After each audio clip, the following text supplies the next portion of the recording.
벨라 스완이 처음 죽었을 때 그녀는 그것을 이해하지 못했다. 그녀가 느낀 것은 차가운 공기, 옷을 적신 피, 가슴을 짓누르는 견딜 수 없는 압박감뿐이었다. 그리고 그녀의 삶이 어둠 속으로 사라졌다. 그러고 나서 그녀는 깨어났다. 공기는 비와 젖은 나무 냄새로 가득 차 있었다. 포크스의 풍경은 그대로였고 하늘은 여전히 회색이었으며 학생들의 속삭이는 소리가 그녀를 감쌌다. 벨라는 숨을 헐떡이며 눈을 깜빡였다. 그녀의 죽음에 대한 기억이 여전히 생생했다. 그녀는 다시 구내식당에 있었다. 제시카가 말을 걸고 있었지만 벨라는 듣지 않았다. 그녀의 시선은 식당 한쪽 테이블에 고정되어 있었다. 그에게 에드워드 클랜. 그는 아직 그녀를 보지 않았다. 아직 그녀를 인식하지도 않았다. 하지만 벨라는 알고 있었다. 그가 몇 초 안에 고개를 돌려 그녀를 처음 볼 것이라는 사실을. 그리고 그대로 되풀이되었다. 에드워드의 눈이 그녀를 찾아냈고 벨라는 엄청난 데자비가 그녀를 짓누르는 것을 느꼈다. 왜냐하면 그녀는 이미 이 순간을 경험했기 때문이다. 그리고 한 번뿐이 아니었다. 그녀가 죽을 때마다 이 순간으로 되돌아왔다. 항상 여기로, 항상 그와 함께. 무엇을 하든 상관없었다. 그녀가 아무리 피하려 해도 이야기는 항상 반복되었다. 결국 그녀는 언제나 죽음으로 끝났고 다시 처음부터 시작되었다. 처음에는 바꿔보려 했다. 에드워드와 이야기하지 않으려 했고 가까이 앉지도 않으려 했다. 그가 깊은 시선으로 자신을 바라봐도 반응하지 않으려 했다. 하지만 소용없었다. 에드워드는 언제나 그녀의 삶에 들어왔다. 때로는 복도에서 우연히 마주쳤고 때로는 주차장에서 우연히 눈이 마주쳤다. 그리고 어떤 때는 마치 그 역시도 이 운명에 갇혀 있다는 것을 느끼고 있는 듯했다. 그러나 어떤 시도를 해도 결과는 같았다. 죽음, 어둠, 그리고 다시 시작. 어떤 때는 사고였다. 미끄러져 떨어지거나 높은 곳에서 추락하거나 어떤 때는 더 기이한 일이었다. 차 사고, 밤거리에 도사리고 있는 정체불명의 뱀파이어, 숲속 어둠 속에서 빛나는 붉은 눈동자. 어떤 날은 심지어 에드워드가 그녀를 죽였다. 그는 의도하지 않았다. 하지만 결국 그렇게 되었다. 벨라는 그의 송곳니가 자신의 목에 박힐 때 느낀 고통을 떠올리며 몸을 떨었다.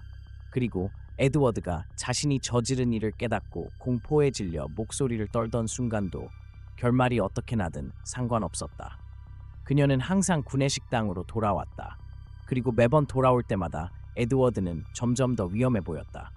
마치 그도 함께 변화하고 있는 것처럼. 그러던 어느 날 벨라는 그를 직접 마주하기로 결심했다. 그녀는 숲속에서 그를 기다렸다. 그가 자신의 정체를 밝히기 전, 그가 제임스로부터 그녀를 구해내기 전, 모든 것이 언제나처럼 반복되기 전에 어두운 숲속에서 황금빛 눈을 빛내며 다가오는 에드워드를 보며 벨라는 온몸에 소름이 돋는 것을 느꼈다. 내가 무엇인지 알아. 에드워드는 멈춰 섰다. 벨라. 그녀는 그를 똑바로 응시했다. 이건 처음이 아니야. 에드워드는 눈썹을 찌푸렸다. 무슨 말을 하는 거지? 벨라의 심장은 미친 듯이 뛰고 있었다. 나는 죽어. 그리고 항상 여기로 돌아와. 항상 널 만나고 항상 똑같은 일이 반복돼. 에드워드는 아무 말도 하지 않았다. 그러나 그의 표정이 바뀌었다. 찰나의 순간이었지만 벨라는 그것을 놓치지 않았다. 놀람이 아니었다. 그것은 기억이었다. 벨라는 등골이 서늘해지는 것을 느꼈다. 에드워드. 그녀의 목소리는 속삭임처럼 떨렸다. 너 알고 있었어? 그는 이를 악물었다. 벨라, 넌 이걸 알면 안 돼. 하지만 그의 말이 끝나기도 전에 등 뒤로 차가운 기운이 스며들었다. 누군가가 그들을 지켜보고 있었다. 그리고 그 순간 숲속 그림자에서 검은 망토를 두른 형체들이 나타났다. 붉은 눈, 어두운 실루엣. 벨라는 숨을 멈췄다. 볼투리 가문. 아로가 한 걸음 앞으로 나아가며 부드럽고 온화한 미소를 지었다. 마치 친절한 아버지처럼. 아, 사랑스러운 아이. 그의 목소리는 기쁨으로 가득 찬 속삭임이었다. 이번엔 너무 일찍 깨어났구나. 벨라는 발밑 땅이 흔들리는 듯한 느낌을 받았다. 그리고 그 순간 그녀의 깊은 무의식 속에서 무언가가 깨어났다. 이 만남은 처음이 아니었다. 수없이 반복되었다. 그녀가 도망치려 할 때마다, 그녀가 운명을 바꾸려 할 때마다 그들은 항상 거기 있었다. 시간의 흐름을 조작하며 운명을 만들어가며. 벨라는 참을 수 없는 어지러움을 느꼈다. 그녀는 단순히 반복되는 시간 속에 갇힌 것이 아니었다. 그녀는 그들의 실험의 일부였다. 그리고 이번에는 너무 일찍 눈을 떠버렸다. 아론은 고개를 살짝 기울이며 만족스러운 미소를 지었다. 이번에는 얼마나 더 멀리 갈 수 있을지 지켜보도록 하지. 그리고 모든 것이 어둠 속으로 사라졌다. 벨라는 다시 구내식당에서 깨어났다.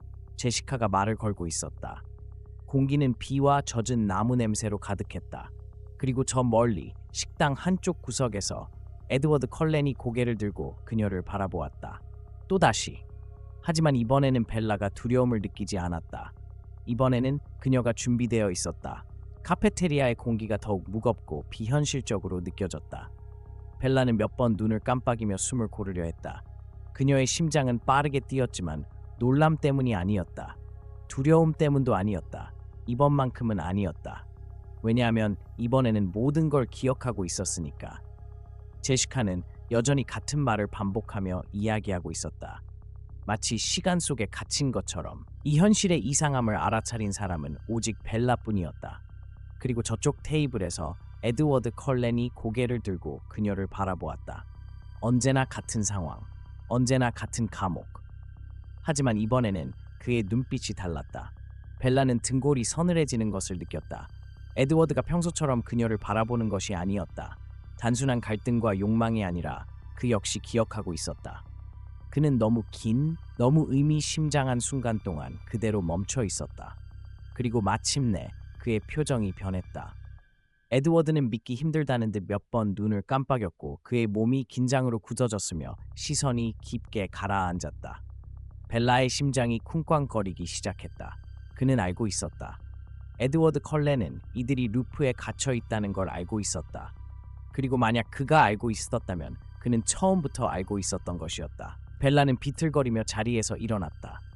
제시카가 그녀를 부르는 소리조차 들리지 않았다. 그녀는 이곳을 벗어나야 했다. 에드워드와 마주해야 했다. 그녀는 빠른 걸음으로 출구를 향해 걸었다. 한 걸음 내디딜 때마다 피부가 소름 끼치는 듯한 느낌이 들었다. 그녀는 이번 루프가 다시 시작되기 전에, 다시 죽기 전에 시간이 얼마나 남았는지 알 수 없었다. 그러나 그녀가 문에 손을 대기도 전에 차가운 손이 그녀의 손목을 꽉 움켜쥐었다. 벨라는 즉시 돌아섰다. 에드워드가 있었다. 그 어느 때보다 가까웠다. 그 어느 때보다 선명했다. 그리고 그의 눈동자 속에는 그녀가 느끼던 것과 똑같은 절망이 서려 있었다. 그의 목소리는 얼음처럼 차가운 속삭임이었다. 얼마나 기억하고 있지? 벨라는 침을 삼켰다. 전부. 에드워드는 잠시 눈을 감았다가 다시 떴다. 그러나 그의 표정에는 안도감이 없었다. 그것은 공포였다. 그의 목소리가 떨렸다. 당장 여기서 나가야 해. 하지만 그녀가 움직이기도 전에 카페테리아의 문이 믿을 수 없는 굉음을 내며 닫혔다. 그리고 모든 것이 변했다. 학생들의 소음이 사라졌다. 공기는 더욱 무겁고 둔탁하게 변했다. 마치 시간이 멈춘 것처럼. 그리고 문 앞에 검은 망토를 두른 한 사람이 안개 속 그림자처럼 모습을 드러냈다. 벨라는 심장이 덜컥 내려앉는 것을 느꼈다.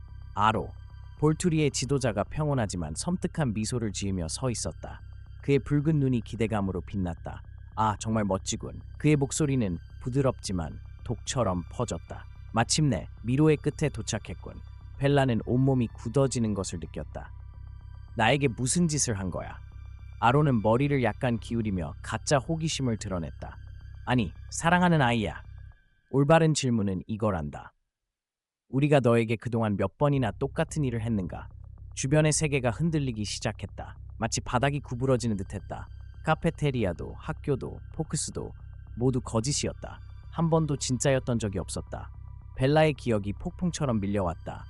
수많은 죽음, 끝없는 재시작, 탈출을 위한 모든 시도 전부 조작된 것이었다.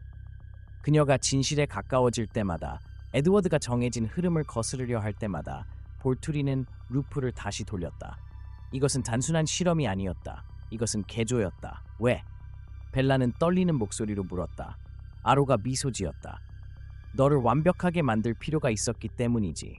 벨라는 목이 매는 것을 느꼈다. 뭐가 되도록? 아로는 손을 맞잡고 한 걸음 앞으로 나섰다. 내가 원래 되어야 했던 존재로. 벨라는 숨이 막혔다. 아니야. 그러나 아로는 이미 미소를 짓고 있었다. 오, 사랑하는 아이야. 한 번이라도 의심해 본 적 없었니? 왜 에드워드는 너에게 저항할 수 없는지, 왜 이야기는 항상 같은 결말로 향하는지. 벨라의 심장이 머릿속에서 울리는 듯했다. 왜냐하면 우리가 그렇게 설계했기 때문이지. 그 충격적인 진실이 그녀의 가슴을 강타했다. 에드워드는 너를 선택한 적이 없단다. 아론은 고개를 살짝 기울이며 깊은 흥미를 보였다. 그는 너를 사랑하도록 만들어진 존재야.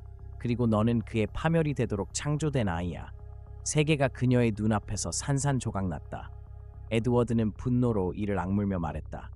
그녀를 내버려둬. 아론은 조용히 웃었다. 사랑하는 에드워드. 그의 목소리는 날카로운 칼날처럼 가늘었다. 그녀는 언제나 우리 것이었단다.